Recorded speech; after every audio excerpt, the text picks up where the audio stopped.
오늘 이야기는 서울에 사시는 40대 남성분이 보내주신 사연입니다. 과연 어떤 사연일지 이야기로 만나보겠습니다.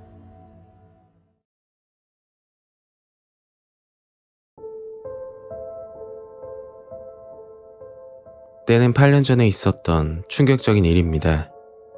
제가 직접 겪은 일은 아니고 초등학교 때부터 알던 친구네 가족 이야기입니다. 이야기 진행상 친구 이름을 민수라고 칭할게요. 저는 어릴 적 또래보다 체격이 작고 소심한 성격이었죠. 그 이유 때문인지 친구들에게 무시를 많이 당했습니다. 지금은 뭐라고 하는지 모르겠지만 그때는 반에서 싸움을 제일 잘하는 친구를 대장이라고 불렀는데 저는 그 친구에게 늘 괴롭힘을 당했었죠. 그렇게 초등학교 6학년이 되었을 때 민수가 전학을 오게 됩니다. 민수를 처음 본 느낌은 공부만 할 것 같은 스타일이었고 체격도 저와 비슷하게 왜소한 편이라 전학을 오자마자 대장이라고 불리는 친구에게 괴롭힘을 당했습니다. 민수와 저는 서로 비슷한 처지여서 그런 건지 금방 친해졌고 같은 중학교 고등학교를 다니면서 둘도 없는 친구 사이가 되었죠. 저는 고등학교를 졸업하고 나서 대학 진학을 포기하고 군입대를 선택했습니다. 공부를 뛰어나게 잘하는 편이 아니었기 때문에 일찍 취업을 하기로 생각했죠. 그러나 민수는 서울의 이름만 들어도 알만한 좋은 대학을 진학했고 같이 20대를 보내면서 취업을 하고 서로 자리를 잡기 시작했습니다. 그리고 정확히 30살이 됐을 때 민수가 말하더군요. 6개월 정도 만난 여자친구가 있는데 소개를 해주고 싶다고 했죠. 반년 동안 저에게 여자친구를 숨긴 이유는 제가 그 당시 솔로여서 말하기 미안했다고 하더라고요. 친구라서 하는 말이 아니라 민수는 정이 많고 남을 배려하는 게 느껴질 정도로 좋은 친구였습니다. 한 달쯤 지나 민수 여자친구를 카페에서 만나게 됐고 이야기를 나누게 됐죠. 첫인상으로 사람을 판단하기에 무리가 있는 건 사실이지만 그때 제가 느낀 솔직한 감정은 민수가 아깝다는 생각이 들었습니다. 외모적인 걸 말하는 게 아니라 여자친구의 태도 문제였는데 마치 민수를 하인 부리듯이 대하더군요. 그날 밤 집으로 와서 한참 고민하다 민수가 걱정이 돼서 전화를 걸었죠. 카페에서 있었던 일을 이야기하면서 야 민수야, 너 여자친구한테 너무 잡혀서 하는 거 아니야? 걱정을 하면서 물었더니 여자친구니까 맞춰주는 거라고 괜찮다고 하더라고요. 그리고 3년간 연애 끝에 민수는 결혼을 하게 됩니다. 결혼하기 전까지 정말 많은 일들이 있었고 그중 한 가지 기억에 남는 건 여자친구의 폭력성이었죠. 보통 커플들이 싸움을 하는 것과 비교가 안 될 정도였는데 피를 봐야 싸움이 끝날 정도로 정말 심각했습니다. 정말 신기했던 건 그렇게 심하게 싸우고 나도 다음 날이 되면 언제 그랬냐는 듯 웃으면서 행동을 했었죠. 그럴 때마다 민수에게 이건 아닌 것 같다. 결혼해도 싸우는데 결혼 전부터 이러면 어떻게 살겠냐고 수도 없이 말을 했지만 결국 결혼을 하더군요. 정말 친했던 친구라 결혼식 사회도 봐줬고 행복하게 살길 바랬습니다. 시간이 흘러 민수는 아빠가 되었고 소식을 듣자마자 병원으로 달려가 축하를 해줬죠. 친한 친구의 아이를 보니 저도 결혼하고 싶다는 생각이 들더군요. 그리고 아이가 태어나고 3개월 정도 지났을 때 민수는 점점 이상해지기 시작했습니다. 늦은 밤 민수에게 전화가 걸려왔고 뭔가 쫓기는 사람처럼 다급하게 말을 하더라고요.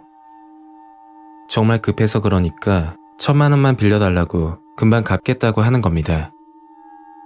친구의 부탁이니 묻지도 않고 돈을 빌려줬는데 그 후로부터 돈을 갚기는커녕 빌려달라는 말만 하더라고요. 무슨 일인지 물어봐도 대답은 하지 않고 돈이 필요하다는 말만 하는데 그것도 한두 번이지 지속적으로 빌려달라고 하니까 저도 연락을 피하게 되더군요. 민수와 연락을 하지 않고 6개월 정도 지났을 때 고등학교 동창에게 충격적인 이야기를 듣게 됐죠. 민수의 가족이 교통사고로 인해 병원으로 실려갔는데 다행히 민수와 재수씨는 가벼운 찰가상이었지만 같이 차에 타고 있던 아이가 사망을 했다는 소식이었습니다.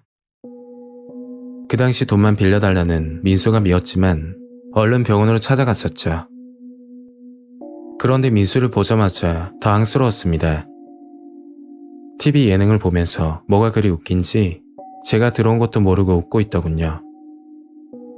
한참 뒤 저를 보고 깜짝 놀라면서 슬픈 표정을 짓는데 정말 이해가 되지 않았습니다. 저는 민수를 위로해주고 재수씨가 입원한 병실로 찾아갔는데 역시나 슬픈 기색이 없어 보였죠.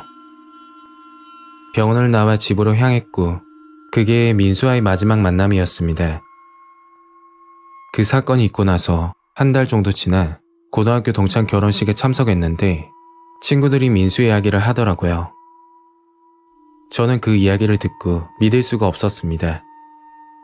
이야기는 몇 달 전 민수가 아빠가 됐을 때였죠.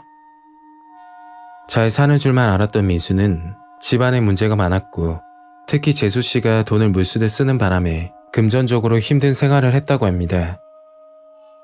재수씨는 아기가 태어난 후에도 쇼핑을 즐겨 했고 빚은 순식간에 불어났다고 했죠. 한날은 아이 예방 접종을 하기 위해 민수와 재수씨는 아이를 태우고 병원을 가고 있었는데 가는 도중 가벼운 접촉사고가 났고 그 사고로 인해 보험금을 수령했다고 합니다. 그 후로 민수와 재수씨는 고의로 접촉사고를 내기 시작했고 보험 사기 의심을 받을까봐 아이까지 태우고 사고를 냈다고 했죠. 점점 욕심이 커지고 민수는 해서 안 되는 일까지 계획했다고 합니다. 그건 교통사고 사망보험금을 받기 위해 아이를 사고로 죽이려는 생각이었죠. 그 계획에 재수씨도 동의했고 같이 진행을 했던 겁니다. 15세 미만은 일반 종신보험이 가입되지 않아 교통사고 사망보험금으로 눈을 돌렸다고 하더군요. 민수는 CCTV가 없는 그 커브 구간을 찾아 운전 미숙으로 사고를 계획했고 결국 아이가 사망했지만 사망보험금은 받지 못했다고 했죠. 사고가 났던 그 커브 근방에 트럭 한 대가 서 있었는데 그 장면이 트럭 블랙박스에 촬영이 되었다고 하더군요. 블랙박스에는 한참을 그 자리에 서 있던 민수 차가 갑자기 출발해 사고가 나는 모습이었죠. 보험사에서는 과거 보험 이력이 수상하다고 판단해 조사를 하기 시작했고 모든 게 밝혀졌다고 합니다. 정말 정이 많고 착했던 친구인데 갑자기 변한 이유가 뭔지 아직도 이해가 가지 않습니다. 돈 때문에 자식까지 죽인 친구를 생각하면 너무 충격적이고 소름이 돋네요. 그 계획에 동참했던 재수씨도 정상은 아니겠죠. 8년이란 긴 시간이 흘렀지만 저에게는 평생 잊지 못할 사건으로 남아 있습니다. 오늘 이야기는 여기까지입니다. 다음 영상으로 또 뵐게요. 감사합니다.